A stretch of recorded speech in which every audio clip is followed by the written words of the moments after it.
After the end of World War II, the world was split into two, East and West. This marked the beginning of the era called the Cold War.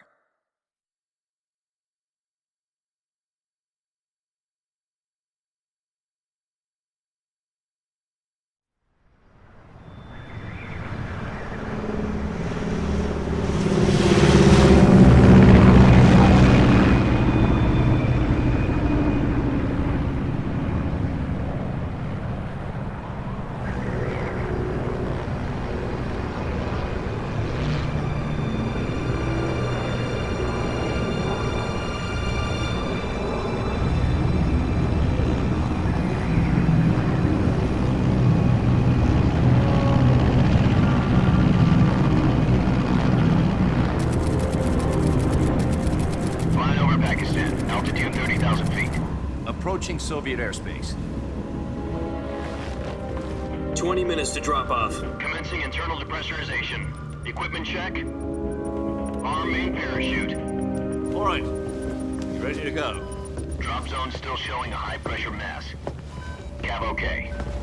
Good. We've got high visibility.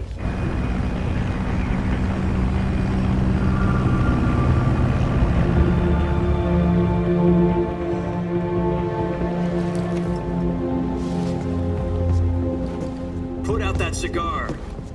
Connecting oxygen hose to interior connector. Put on your mask.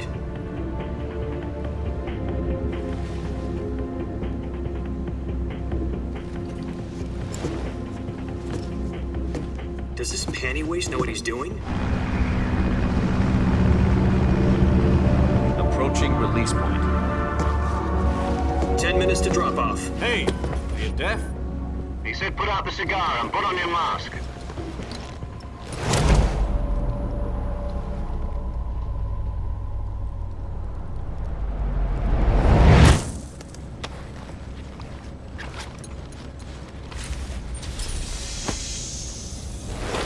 Depressurization complete.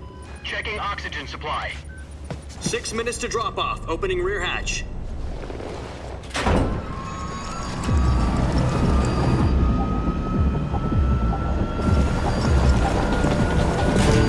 Sunrise.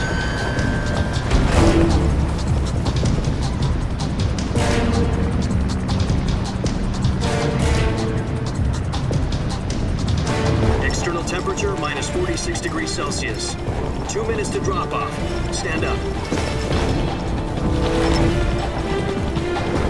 You'll be falling at 130 miles per hour. Try not to get frostbite from the wind chill. 1 minute to drop off. Move to the rear. Activate bailout bottle. This is one for the history books. The world's first halo jump.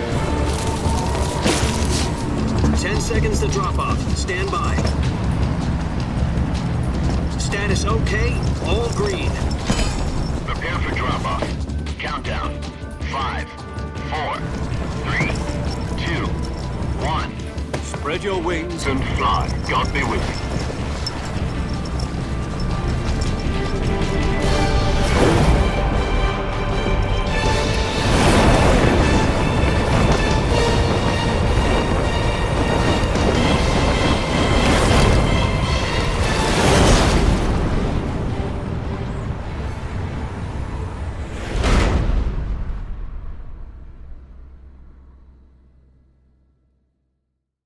Jack, I've got some important news. The head of the CIA has finally given us the green light for the virtuous mission. Virtual mission? No, the virtuous mission. The future of our Fox unit depends on it. If it succeeds, we'll be officially organized into a unit. Virtuous mission? Sounds like some kind of initiation ritual. You know, don't get cocky. This isn't a training op. Right. So what exactly is this wonderful mission? Well, about 2 years ago, a certain Soviet scientist requested asylum in the West through one of our moles. His name is Nikołaja Sokołowa.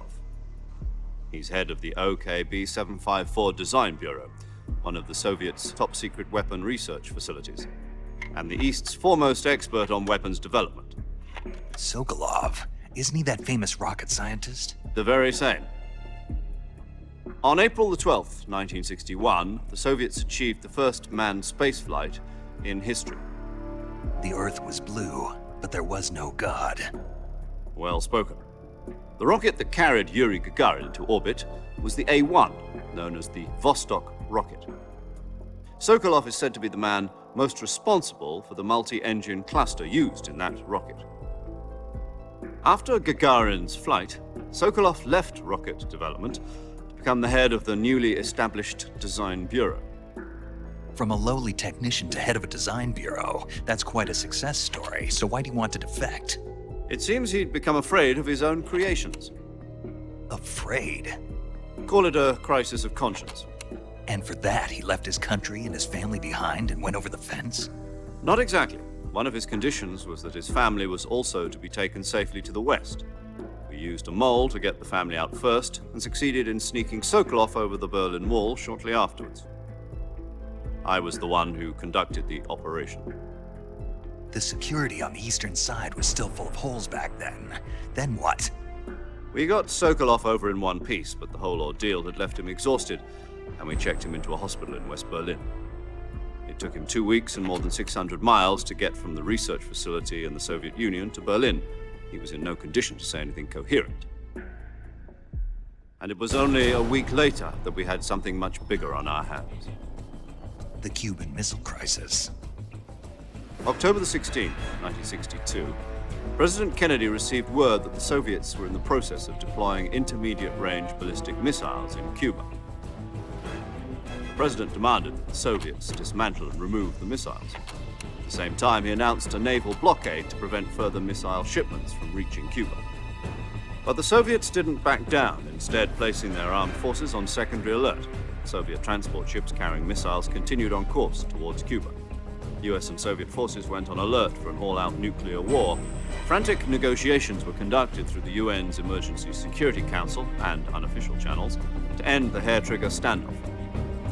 Finally, on October the 28th, the Soviet Union agreed to remove its missiles from Cuba, and so the world avoided a nuclear holocaust. But in order to get the Soviets to pull their missiles out, we had to make a deal. You mean the one where the US agreed to remove its IRBMs from Turkey? No. The Jupiter IRBMs deployed in Turkey were obsolete, and we were going to get rid of them anyway. They had no strategic value whatsoever to either the US or the Russians. The Turkey deal was a ruse, a cover story that was fed to the other intelligence agencies around the world. So what did the Russians really want? Sokolov. They wanted us to return Sokolov. You mean the Soviets pulled out of Cuba just to get their hands on Sokolov? That's right. What the hell was he working on? At the time, we had no idea. We were running out of time. It was either give up Sokolov or risk full-scale nuclear war. In the end, we had no choice. President Kennedy gave in to Khrushchev's demand. The next day, I got Sokolov out of the hospital, handing him over to agents on the eastern side. Sokolov kept on screaming, "Save me," until he disappeared from my sight. Then a month ago, we received some new information from one of our moles. About Sokolov? Yes. He was taken back to the research facility and forced to continue working on the weapon in question under KGB supervision. What's more, it's on the verge of completion. So what kind of weapon is it? Something to do with space rockets? No, missiles. Same technology. I guess you're right. We don't know the details, but it appears to be a new kind of nuclear device. For half a year now, the Soviets have been conducting frequent nuclear tests at Semipalatinsk. Something to do with the weapon, I assume. We're talking about a secret weapon so big that Khrushchev was ready to pull out of Cuba to get it back. Is Sokolov still in the facility? No. According to our intelligence, he's in Selinoyarsk, a place in the mountains about 3 miles to the west that's known as the Virgin Cliffs. The Virgin Cliffs. Nice name for a virtuous mission. They moved him there just recently. Why? Apparently, they're conducting a field test of the weapon, but it's our best chance to get him back. This mission would never have been possible if he was still in the research facility. This is our last chance. Sokolov must have known that too when he contacted us.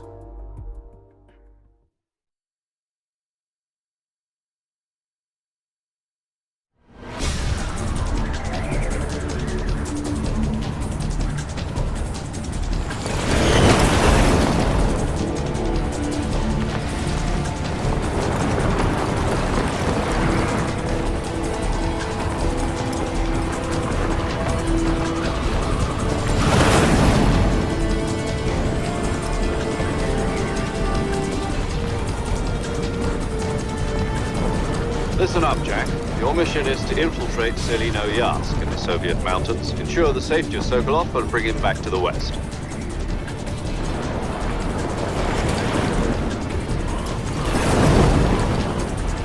If we don't get Sokolov back before that weapon is complete, we'll be facing a major crisis.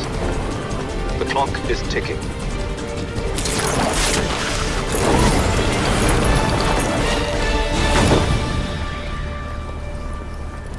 Once we've confirmed the rescue of Sokolov, stand by at the recovery point. A recovery balloon will be dropped at that point. Helium will be pumped into the balloon to inflate it. The process takes about 20 minutes. Once it's complete, the gunship's arm will latch onto the balloon and pull it up. The Fulton surface-to-air recovery system. I'm familiar with the theory. Take it easy. It's been combat-proven. Do you think Sokolov is up to it? The shock will be less than during a parachute jump, and the arm can handle up to 500 pounds. So you're planning on going over the border in a single combat Talon? She's equipped with two 6-barrel 20mm Vulcan cannons, as well as two 40mm machine guns. Sounds like she could hold her own against a battalion of tanks. Even with the fuel in the reserve tank, we're facing a 4-hour time limit. If all goes well, it shouldn't take more than a few hours. Home in time for dinner.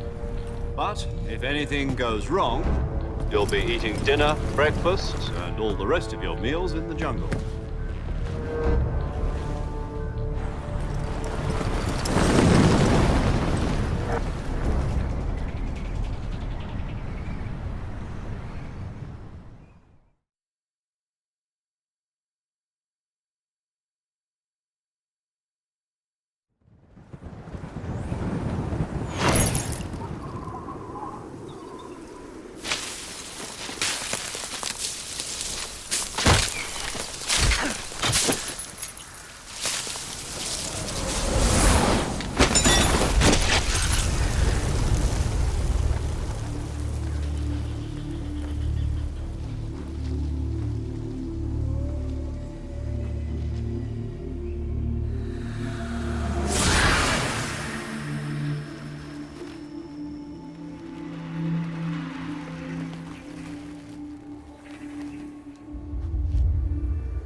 Do you copy?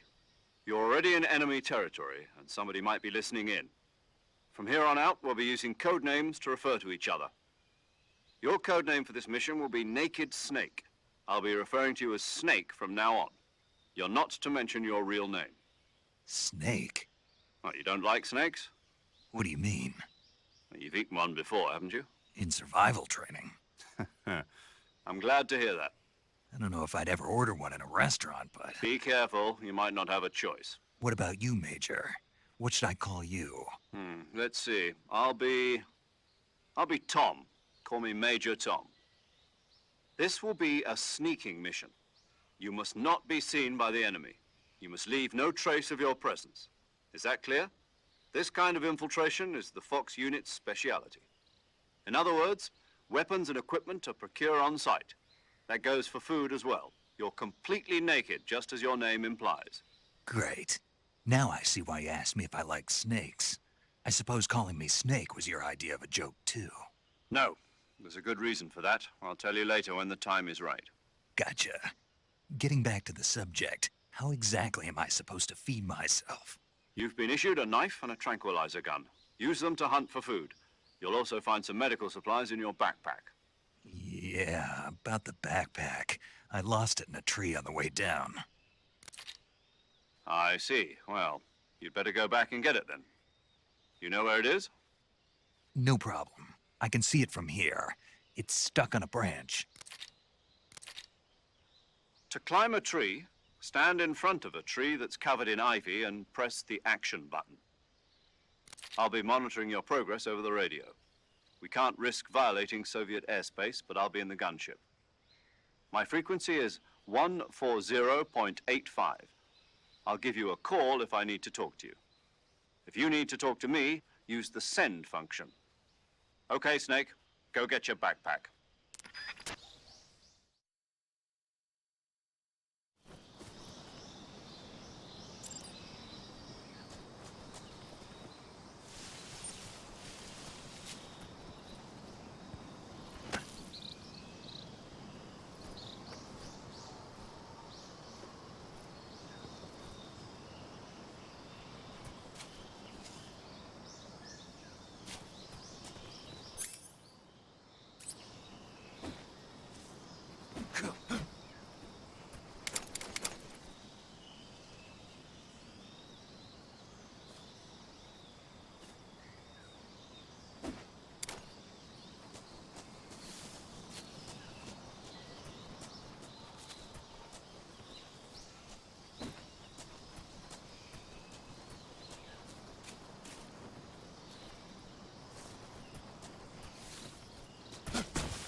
I see you've retrieved your backpack, Snake. To equip a weapon, it's necessary to take it out of your backpack. In the survival viewer, choose Weapon from the backpack. Your available weapons will be displayed in a list on the screen. From that list, choose the weapon you want to equip and press the Enter button. For other equipped items, just do the same thing from Item. Got it. Use the survival viewer backpack. Yep, that's right. Survival is fundamental to this mission. After you've been out in the field for a while, your stamina will start to drop. If your stamina gets too low, it'll affect your performance. You won't be able to shoot accurately, for example, and your wounds won't heal as smoothly. Keep an eye on your stamina so you don't run out. To recover lost stamina, you can hunt for local flora and fauna. You can use either your tranquilizer gun or your knife to hunt. My only weapon is a Mark 22 Hush Puppy tranquilizer gun? That's right. It's been fitted with its own suppressor. However, the suppressor will deteriorate every time you fire. Once its durability reaches 0, the noise suppression effect will be gone. So don't get too trigger happy with it. The suppressor's durability is shown in the icon. Any weapons and equipment beyond what you're carrying now, you'll have to find as you go. I have to find my own weapons and equipment? Whose crazy idea was this anyway? Solo covert actions are standard Fox operating procedure. You can't leave any traces of your presence. No weapons, equipment, footprints, sweat, or bodily waste. The same goes for bullets and cartridges, too. Your presence in enemy territory is already a violation of international conventions of warfare. There aren't supposed to be any American soldiers in Russia. It could spark an international incident. You can't let anyone see you. You can't let the enemy know you're there. This is a stealth mission. You're a ghost, Snake, in every sense of the word. And there'll be no rescue if you're captured. The military and US government will deny any involvement in the affair. Then I'll just have to take care of myself, huh? I'm afraid so. You've been given a fake death pill for that purpose. SIS guidelines stipulate that soldiers on covert ops like this one be issued a potassium cyanide capsule. Tape it to your body so you can take it when you need to. How generous of you. Use it if you're taken prisoner by the enemy. It'll send you into a state of false death for a short time. Fooling them into thinking that I'm really dead. So how do I come back to life? Just take the revival pill. You mean that thing they put in my tooth before the mission? That's the one. But be careful. If you remain in a state of false death for too long, nothing will be able to bring you back. Remember that. I'll keep it in mind. You said this was a solo mission, right? Right. I guess that means I can't count on any reinforcements. Correct. The mission rests entirely in your hands. A real one-man army.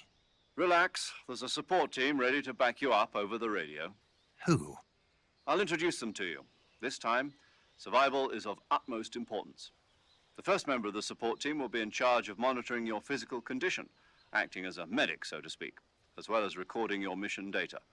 She's a member of Fox as well, and she's here on the gunship with me. She?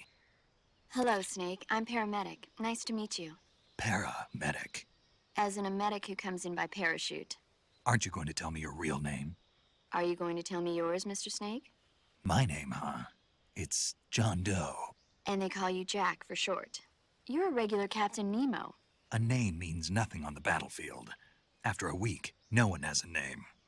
What's your name? Jane Doe. Very funny. I wasn't joking, but I'll tell you my name only if you manage to make it back alive. My frequency is 145.73. She's also in charge of recording your mission data. Whenever you want to save, send a message over the reserved save frequency, 140.96. So saving lets me record my mission data. That's right. It also records the state of your health. Good to know. There's one more person I want to introduce you to, Snake. Huh? Speaking of snakes, you remember the boss, don't you? A legendary soldier and your mentor. Actually, it was the boss that got the DCI's authorization in the first place. She's going to be serving as Fox's mission advisor. The boss is? She also helped me plan this mission. She and I were at SAS together. Jack, is that you? How many years has it been? Boss? That's right. It's me. Talk to me. Let me hear your voice. It's been 5 years, 72 days, and 18 hours. You've lost weight. You can tell just by the sound of my voice. Of course I can. I know all about you. Really? Well, I don't know anything about you. What's that supposed to mean? Why'd you disappear on me all of a sudden? I was on a top secret mission. You didn't need me anymore. But there were still so many things I wanted you to teach me. No, I taught you everything you needed to know about fighting techniques. I taught you all I could. The rest you needed to learn on your own. Techniques, sure. But what about how to think like a soldier? How to think like a soldier?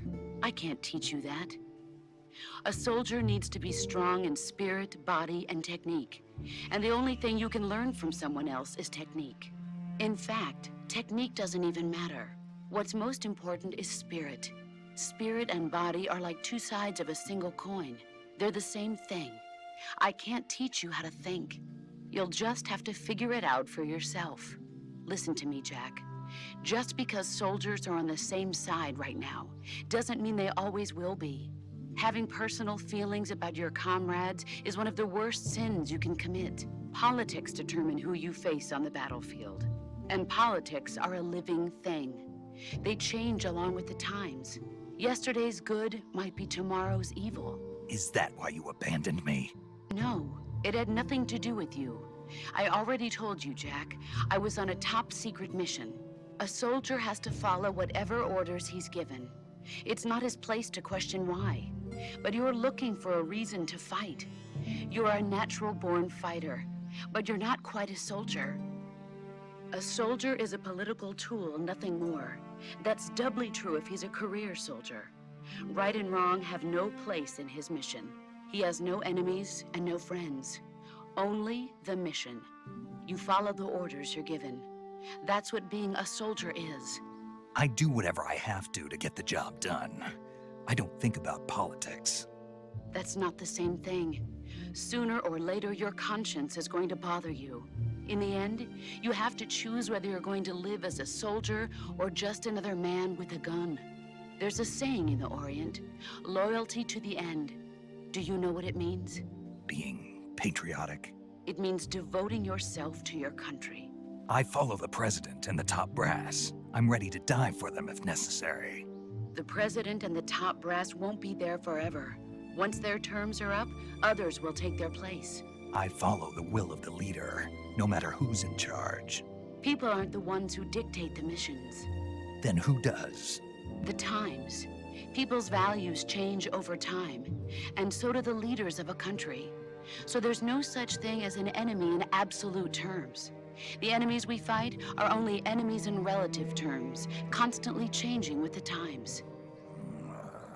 As long as we have loyalty to the end, there's no point in believing in anything, even in those we love. And that's the way a soldier's supposed to think? The only thing we can believe in with absolute certainty is the mission, Jack. All right, but do me a favor. What is it? Call me Snake. Snake. Oh, right. Your code name is Snake. It suits you well. That's right. The legendary unit that the boss put together during World War II was a snake. The Cobra unit, a group of heroes that brought the war to an end and saved the world. As long as you've got a legendary hero backing you up, you'll be fine. Isn't that right, Snake? Yeah, I can't think of anyone else I'd rather have with me. Oh, and one more thing, boss. Yes? It's good to hear your voice again. Same here. After all, who knows if either of us will make it out alive? Snake, you were always best at urban warfare and infiltrating buildings. But this is the jungle. Survival is going to be key. Those CQC techniques I taught you are sure to come in handy. CQC? Close quarters combat, huh? I've been in the Green Berets for the past few years. I'm probably pretty rusty. Not to worry. I'll be here to help you remember. After all, this is your first actual survival mission. I'll be supporting you over the radio. Where are you, boss? Next to the Major? The boss is communicating with us by radio from aboard a Permit-class submarine in the Arctic Ocean. My frequency is 141.80. Call me if you need my advice on battle techniques. Gotcha. Your mission is to retrieve Dr. Sokolov. Dr. Sokolov is being held in an abandoned factory located to the north of your current position. Avoid heavy combat and don't let anyone see you. Don't forget that this is a stealth mission. Snake, try to remember some of the basics of CQC.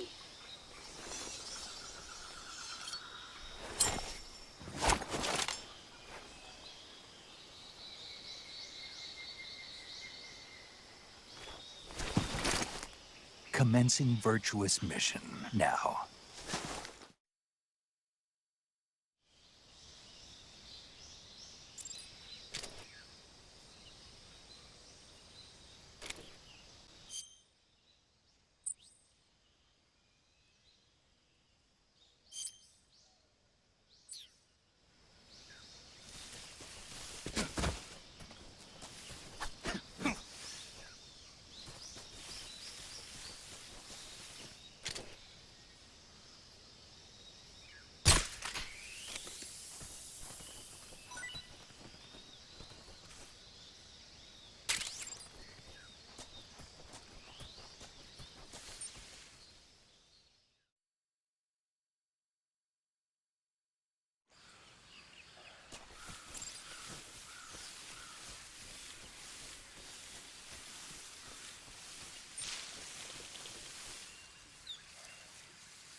Major, I've spotted 2 enemy soldiers. They're probably KGB troops sent to guard Sokolov. AK-47s and grenades.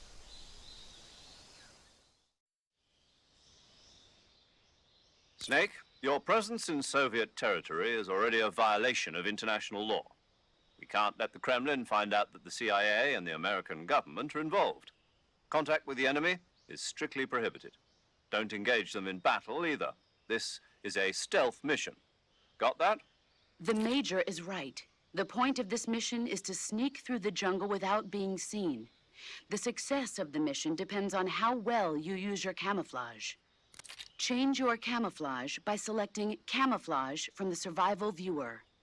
The Uniform option lets you pick your uniform, while the Face option lets you change your face paint. Choosing camouflage that blends in with your surroundings will help you conceal yourself more effectively. Also, don't forget that anything that moves will stand out in the jungle. If you just stand up and run around like an idiot, you're bound to be spotted. But if you crawl instead, you should be able to sneak by without being noticed. You can see how effective your camouflage is by looking at the camo index. The camo index shows how well your current camouflage blends in with the surrounding area. The higher the value, the harder you are to spot, and vice versa. The key is to make yourself one with nature. Keep that in mind as you go along, okay?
Huh?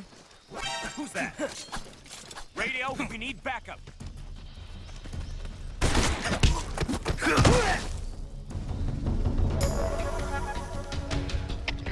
HQ, respond. This is HQ. Patrol here. Enemy sighted. Requesting backup. Acknowledged. Sending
I'm there.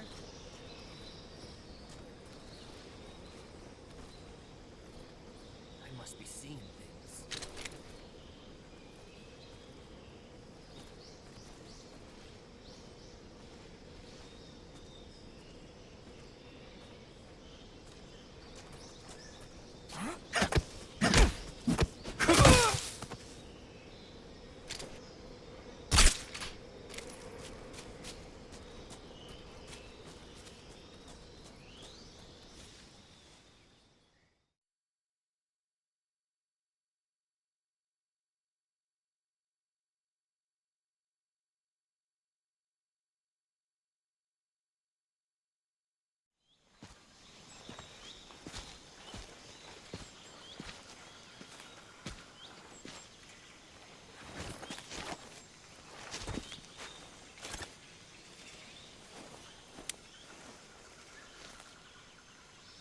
Major, I've reached the abandoned factory where Sokolov is supposedly being held.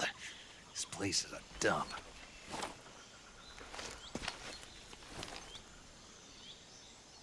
I can't see Sokolov from here. The security is pretty tight. There are sentries posted around the perimeter. I wonder how many are inside.